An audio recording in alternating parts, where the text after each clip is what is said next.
যেখানেই যাই না কেন আমি কিন্তু সারাক্ষণ সাইকেলটাকে নিয়েই সব জায়গায় যাই। আমার কিন্তু এতে করে অনেকটা টোটো খরচা কমে গেছে, জানো তো তোমরা। তো সাইকেল চালাতে আমার খুব ভালো লাগে, আমি বারবারই বলি। আর অলিগলি দিয়ে ভেতরের রাস্তা দিয়ে দিয়ে মার্কেটে চলে এলাম, তাহলে আর কোনো সমস্যা হলো না। আর এই রেল লাইনটা ক্রস করে ওই পারে গেলেই হচ্ছে আমাদের মার্কেট, এটাকে বলে রেল বাজার। তো এখানে এলে কি হয়, একটু ফ্রেশ ফ্রেশ সবজিগুলো পাওয়া যায়, মাছ সবজি সব কিছুই। আর হলো গিয়ে একটু সস্তাও পাওয়া যায়, সেই কারণে একটু দূর হয়, কিন্তু এখানে আসলে অনেক কিছু সস্তাতে পাওয়া যায়। আর বাজারে ঢুকেই প্রথম যে দোকানটা আছে সেটা কিন্তু একটা চারা গাছের দোকান, মানে এখানে সমস্ত রকমের চারা গাছ পাওয়া যায়। আমি যেমন একটা গাঁদা ফুলের গাছের চারা কিনেছি এই দোকান থেকে বাড়ি যাওয়ার পথে। আর বাজারে দেখলাম যে বাজার কমিটি থেকে একটা জগদ্ধাত্রী ঠাকুর করা হয়েছে, তো মাকেও নমস্কার করলাম, দিয়ে আমরা বাজারের দিকে এগিয়ে যাচ্ছি। এই সাইডটা হচ্ছে, এই গলিটা ধরে পুরোটাই হচ্ছে সবজির মার্কেট, মানে এখানে সমস্ত দোকানে সবজি ফল এটাই পাওয়া যায়। আর এই গলিটার পাশের গলিতেই আছে আবার মাছের বাজার, সেখানে আবার শুধু মাছ মাংস পাওয়া যায়। এইভাবে দুটো সেপারেট করা আছে। তো এই গলিটা যতদূর পর্যন্ত যাওয়া যায় অনেকটা লম্বা, মানে একটা স্টেশন যতখানি লম্বা হয় পুরোটাই হচ্ছে বাজার। তো আমি আমলকি নিলাম, প্রত্যেক বছরই আমি আমলকি কিনি, আমি আমলকি খেতে খুব ভালোবাসি।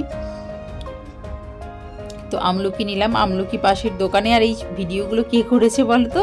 সব সানায়া করেছে, কারণ আমি না খুব লজ্জা পাচ্ছিলাম। আসলে সেইভাবে এখনও তো হ্যাবিচুয়েটেড হয়নি এভাবে যেখানে সেখানে ক্যামেরা করার জন্য। তো সানায়াকে বললাম যে মা তুই একটু ভিডিওটা কর, তো মানে ও করলে তবু একটা ঠিক আছে, কেউ হয়তো কিছু মনে করবে না, না হলে না সবাই যেন কেমনভাবে তাকিয়ে থাকে যে বাজারে এসে, বাজার করতে এসে আবার ভিডিও করছিস। তারা তো আর বুঝবে না যে আমি তোমাদেরকে বলেছি যে বাজারটা একটুখানি শেয়ার করব।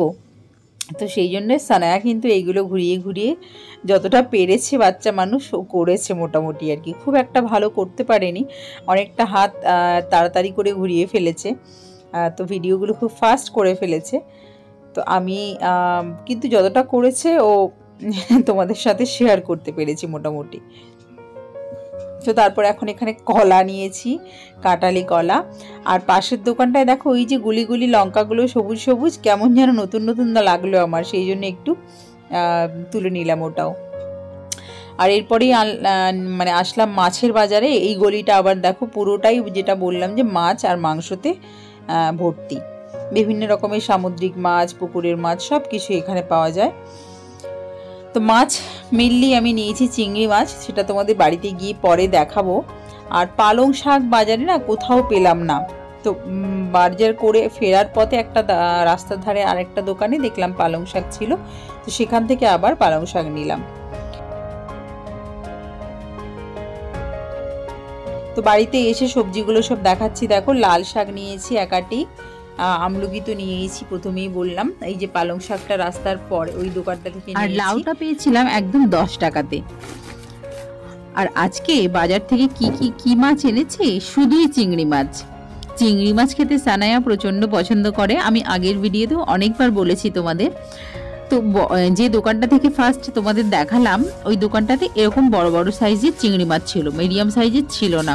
তো প্রচণ্ড বায়না করলো যে এই চিংড়ি মাছই নেবে, এই চিংড়ি মাছই নেবে। তো এই চিংড়ি 3টে মাছই কত নিল জানো? 150 টাকা। এই 3টে চিংড়ির দামই নিল খালি 150 টাকা। তারপর কিছুটা মানে আরও কিছুটা এগিয়ে এসে অন্য একটা মাছ দোকানে, সেই দোকানটা আমার হাজব্যান্ডের সঙ্গে খুব পরিচিত, তো সে আবার নাছোড়বান্দা, সে আর ছাড়বেই না, মাছ নিয়ে যেতেই হবে তার কাছ থেকে।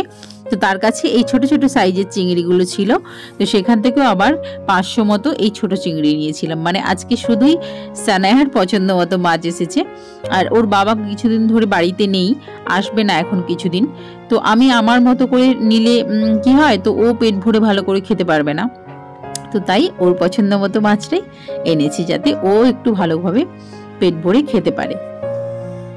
তো মাছগুলো সব কিছু ধুয়ে টুয়ে পরিষ্কার করে এখন ভাজাও বসিয়ে দিয়েছি, সবগুলো দিয়ে একটা সিম্পল একটা ঝোল বানাবো পালং শাক দিয়ে, লাউ দিয়ে।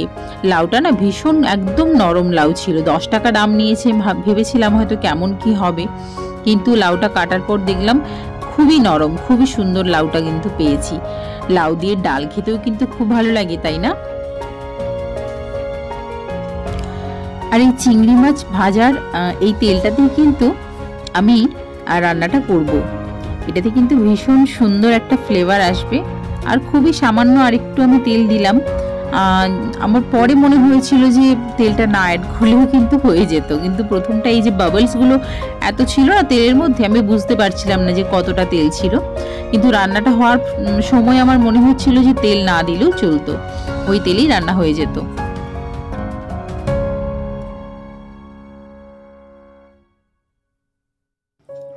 তো তোমাদের সাথে কথা বলতে বলতে অলরেডি আমার পেঁয়াজ, রসুন আর কাঁচা লঙ্কাটা ভাজা হয়ে গেছে। আর আমি না একটু সানায়াকে এখন থেকে ঝাল খাওয়ানোর অভ্যেস করাচ্ছি। তো এই তরকারিটাতে আমি একটু গুঁড়ো লঙ্কা ইউজ করব না, শুধুমাত্র কাঁচা লঙ্কাই দিয়েছি।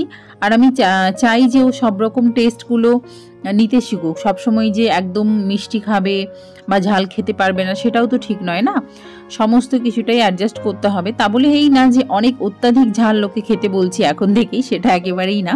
একটা লিমিট আছে, আমি চাই সেই লিমিটটুকু যেন চেষ্টা করে, খায়, সহ্য করে নেয়।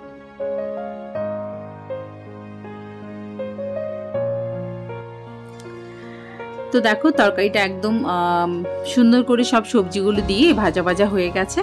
তো এবার জল দিয়ে দিলাম। আর সানায়ার বাবা যেহেতু বাড়িতে নেই বললাম, সেই জন্য এই ছোট্ট বাটিটাতে করেই একটুখানি ভাত করেছি আমাদের দুজনের জন্য। আর ঝোলটা ফুটে গেছে, তো সব চিংড়ি মাছগুলোও দিয়ে দিলাম। কি সুন্দর কিন্তু একটা কালার এসেছিল জানো তো, যখন পুরো রান্নাটা হয়ে গেল। এই দেখো কি সুন্দর একটা কালার এসেছে। আমি কিন্তু একটু লঙ্কার গুঁড়ো ইউজ করিনি, টমেটোর জন্যই এত সুন্দর একটা রং এসে গেছে। আর আলু, লাউ সব কিছু খুব ভালোভাবে সেদ্ধও হয়ে গেছে।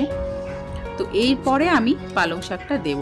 পালং শাকটা লাস্টে দেব, নামানোর কিছুক্ষণ আগেই পালং শাকটা দিয়ে ভালো করে নাড়াচাড়া করে আমি এটাকে ঢেকে রেখে দেব। তো আজকে দুপুরে এখন আমরা খাওয়া দাওয়া করে আমরা কিন্তু এক জায়গায় গিয়েছিলাম। তো সেটা কোথায় গিয়েছিলাম আর সেখানে গিয়ে কী কী করেছি সেই সবটা কিন্তু পরের ভিডিওতে, পরের পার্টে কিন্তু তোমাদের সাথে শেয়ার করব। কারণ সবটা শেয়ার করতে গেলে ভিডিওটা অনেক অনেক বড় হয়ে যাবে। আর অত বড় ভিডিওতে তোমাদের সাথে শেয়ার করা সম্ভবই না, তোমরা কেউ দেখবেই না, তাই না? তো আমি এখানেও ভয়েসটা মিউট করে দিয়েছি যে বিকেলে আমরা সাজুগুজু করে কোথায় যাচ্ছিলাম। তো পরের এই পার্টটা দেখার জন্য কিন্তু অবশ্যই আমার চ্যানেলটাকে সাবস্ক্রাইব করে নিয়ে পাশে থেকো। আর পাশে থাকা বেল বাটনটা অবশ্যই হিট করে দিয়ে অল করে নিও, যাতে পরের সমস্ত ভিডিওর নোটিফিকেশনগুলো তোমরা খুব তাড়াতাড়ি তোমাদের কাছে পৌঁছে যায়। তো চলো আজকের মতো কিন্তু এখানেই শেষ করছি। সবাই খুব ভালো থেকো, সুস্থ থেকো। আর পরবর্তী ভিডিওতে আবার দেখা হচ্ছে খুব তাড়াতাড়ি।